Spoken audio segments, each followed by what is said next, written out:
Representative Hinson, welcome back to the show. Good morning. Good morning. Happy to start the week with you, Jeff. Absolutely, Representative Hinson. National attention on Iowa last week as Governor Reynolds signs the fetal heartbeat bill into law. What are your thoughts on that?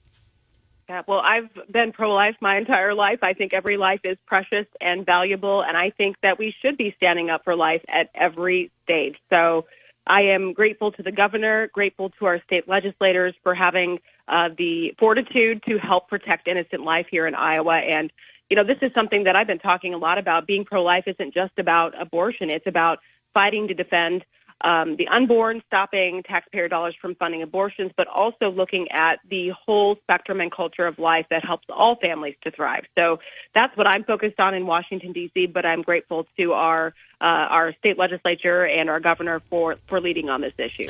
And Representative Hinson, one of the questions I've been asking folks that serve in Washington, I talked to our former Vice President Mike Pence last week, running for president here in Iowa, as you know, and I've been talking to other Congress people about what the federal role is now in abortion, because some folks believe that, okay, we overturned Roe v. Wade, and I say we, the audience knows I'm pro-life. Roe v. Wade overturned. Okay, it's a state's issue, or Congress does have a role in all of this. What are your thoughts on that? My role has always been, in my opinion, that I will support whatever I can to save as many lives as I can, and that's exactly the culture I'm trying to perpetuate in Washington, D.C. So it's, again, as I said, Jeff, it's not just the abortion issue that I think the federal government needs to take a look at as far as pro-life legislation. We have a lot of babies that are born stillbirth. So last week, for example, I introduced a bipartisan bill. It's the Maternal and Child Health Stillbirth Prevention Act. We have these families who are experiencing an unexpected loss of a baby after 20 weeks of pregnancy. So we want to dedicate research and resources to ending that tragedy. So again, this is, I think, the culture of life that we are trying to perpetuate. And I think Washington's role is supporting a comprehensive look at bills, maternal health, child health, and pro-life legislation to, again, focus on that culture of life, where Biden and the Democrats don't believe in any restrictions on abortion at all. And they continue to push, an extreme abortion on-demand agenda. So I think it's our job across the country to push back on that. Representative Hinson, I want to switch with you. By the way, Representative Ashley Hinson on the line with me this morning to open up Need to Know with Jeff Angelo. I think that what we're going to talk about next is a topic going forward this week and for the next few weeks are really going to be dominating the national discussion because there is a bipartisan concern at this point about the acquisition of farmland by foreign entities. Representative Hinson, what's going on in Washington in regard to this?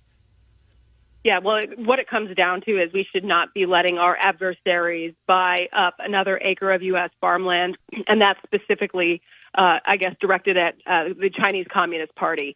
They are not buying up land at random. They are doing it purposefully to undermine our food security, get easier access to our military sites. So, again, this has been an issue in Washington, D.C. There are not that many that are truly bipartisan, but this is, and we continue to work through our select committee. We have a committee on strategic competition with China that I serve on, but we have introduced some bipartisan reform for CFIUS. So what that is, obviously Washington, D.C. loves its acronyms, but it's the Committee on Foreign Investment in the United States, the CFIUS, and they basically track land purchases by foreign entities. And so what our legislation will do, again, in direct response to the fact that, the CCP's ownership of farmland here in the U.S. has jumped 20-fold in the past decade, this will require a CFIUS filing mandatory for any adversary entity making a land purchase near a sensitive site, and that includes all military facilities.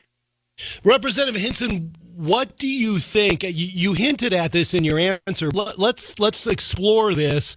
What is Congress worried about? What could China do with this land?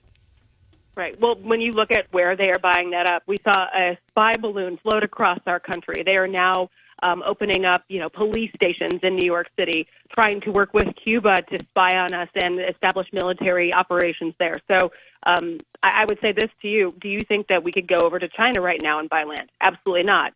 we should not be letting China walk all over us. And that goes with any of our adversaries. And the last thing I want to see is that we continue this appeasement that we've had, an appeasement attitude toward China. And we can't sleepwalk toward another decade of failed engagement with China because they are speed racing toward world domination. So this is just one way where we can push back. We're actually having a hearing later this week on the Biden administration's role in what they are trying to do. We want to ask those questions, but I do think we need to do more. And we look at, the I call it the appeasement tour.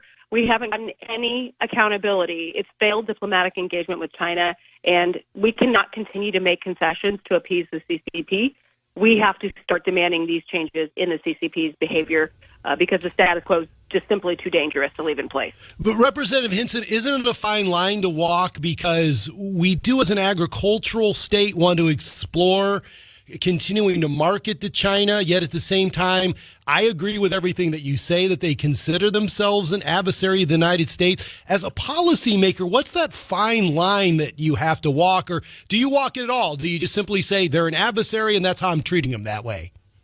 No, I think there is a line to walk, but I think what it comes down to is also making sure not only are we showing that peace through strength, letting our adversaries and competitors know, hey, we mean business, but it also means establishing new relationships in the Indo-Pacific with other entities in Europe.